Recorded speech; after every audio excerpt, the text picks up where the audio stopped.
Ruta 2021, la ruta hacia las elecciones presenta. Mire, hoy vamos a revisar cómo están las cosas con Chihuahua. Ayer estuvimos revisando también en algunas conversaciones, sobre todo en el streaming con Nayarit. Hemos platicado también con algunos de los candidatos en Nuevo León. Hoy vamos a platicar con algunos también. Vamos a empezar a revisar también la situación en Chihuahua. Déjeme comentarle que en el caso, por ejemplo, de Chihuahua, de Nuevo León, de Sonora también, pues las encuestas indican que la contienda será todavía intensa. Hay una ligera ventaja, de acuerdo a la encuesta que presenta el Heraldo respecto a los candidatos. Hay una ventaja para Juan Carlos Loera, que es el candidato de Morena, frente a María Eugenia Campos, que es la candidata del PAN. Los demás pues se van muy, muy atrás, ¿no? El del PRI, el de quién más está ahí en contienda, Movimiento Ciudadano, en fin, y luego ya verdaderamente pues partidos bisagra, la minucia que se va acercando siempre a los partidos grandes, pero la verdadera competencia pues estará entre Morena y el PAN, con sus alianzas, desde luego, ¿no? Con las alianzas que tiene Morena con el PT, con Nueva Alianza, y la alianza que tiene el PAN con el PRD. Así es que me da mucho gusto saludar en este momento a Juan Carlos Loera, que es el candidato de Morena al gobierno de Chihuahua. Juan Carlos, ¿cómo estás? Qué gusto saludarte, buenas tardes. Buenas tardes, Javier, Ana María. El gusto es mío. Estoy muy bien, muy contento, con mucho optimismo, con muchísima energía que me está inyectando la gente a la que estamos visitando casa por casa en sus hogares, para preguntarles qué es lo que más le duele al estado de Chihuahua y en sus colonias particularmente. Estamos muy contentos. ¿Y qué te dicen? De ese contacto que tienes con las personas? Mira, en primer lugar, hay un gran reconocimiento por la obra de la Cuarta Transformación. Ahora mismo tiene una colonia popular en Ciudad Juárez. Y ahora aquí Ciudad Juárez, la frontera norte, refleja varios de los éxitos de la política de la Cuarta Transformación. En primer lugar, el incremento salarial. Aquí se incrementó el salario al doble, se redujeron los impuestos, se hicieron obras de infraestructura por parte del gobierno federal, la gasolina se mantiene a un precio homologado con Estados Unidos, entonces la gente está muy contenta con la atención que le ha dado directamente a la gente del gobierno federal. Sin embargo, ha habido un retraso de décadas ya, las generaciones actuales, me atrevo a decirlo, no han visto un desarrollo de la ciudad armónico y digno de acuerdo a la gran riqueza que aportan los trabajadores, trabajadoras, ingenieros, ingenieras, administradores, contadores al mundo, con el comercio exterior que aquí se genera, con la manufactura, en la industria maquiladora. Hay un rezago en servicios públicos, en vigilancia, agua potable, también ya estamos teniendo problemas aquí en Ciudad Juárez. Y sobre todo el abandono sistemático del gobierno del PAN, el gobierno panista, en el cual se fincó una esperanza en el 2016, luego del latrocinio, del desfalco que hizo César Duarte del PRI al estado de Chihuahua, al ver que un gobernador juarense llegaría pues a acompañar las cosas para Juárez. Lo cierto es de que no ocurrió eso. Hay una gran deuda con la frontera y en general con todo el estado de Chihuahua. Comento hoy de Juárez porque aquí soy de Juárez.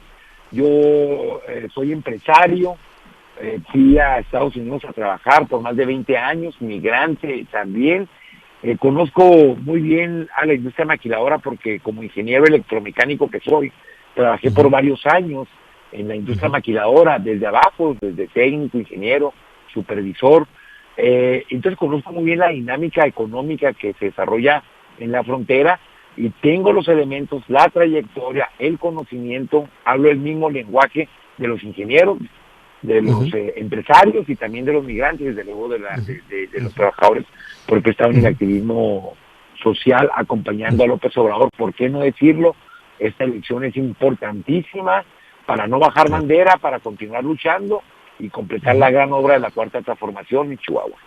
Oye, Juan Carlos, en tu experiencia además empresarial y en tu contacto con los trabajadores, seguramente en tu vida empresarial o en ese contacto, pues también has conocido de las extorsiones, de las presiones, e incluso el miedo de algunos pequeños y grandes empresarios ante el crimen organizado.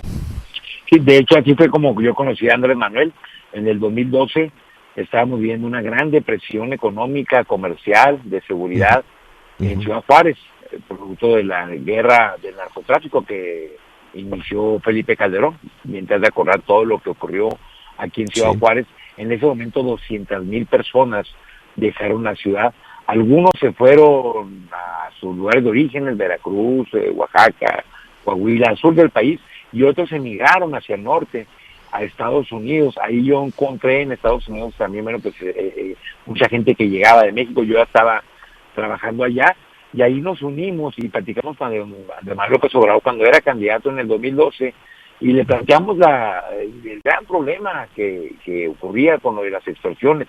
Ahora, pues bueno, hay una cifra seguramente enmascarada que está bajo una careta, porque la gente no tiene acceso a la justicia. No hay manera de que la gente vaya y ponga una denuncia. Si le roban el carro, bueno, pues ahora si le cometen una extorsión, pues súmale el temor de perder la vida. No hay inteligencia. El gobierno del Estado se ha dedicado a invertir el 90% de los recursos destinados para seguridad en atender únicamente el 10% de los delitos. Y el 10% del recurso lo utiliza para atender el 90% de los delitos. Es decir, andan buscando en la Sierra Tarahumara, en no sé dónde, invirtiendo grandes recursos, el gobierno del Estado, sin coordinación con el gobierno federal, porque se le ha pasado el pleito el gobernador del PAN, con el gobierno federal. Se peleó con el anterior, se peleó con el presidente actual, y hasta con los de su partido también no se ponen de acuerdo entre ellos, porque no saben cómo repartirse los privilegios del gobierno. Entonces, se ha dedicado a perseguir a los grandes capos sin detenerlos, y se le ha olvidado la seguridad humana, la seguridad en el barrio, en la colonia, al que le roban el carro, al que le arrebatan el celular, que se meten a robarle a su casa, a quitarle lo poco que tenga, porque desafortunadamente los robos patrimoniales ocurren donde la gente tiene más necesidad, donde hay más pobreza, donde vive la clase trabajadora. Entonces, bueno, sí es un asunto muy delicado, sí es un asunto que tenemos que atender, sí sé cómo hacerle, porque trabajé en el gobierno federal 2 años como delegado del presidente López Obrador en Chihuahua, y me tocó encabezar las mesas coordinadoras para la construcción de la paz.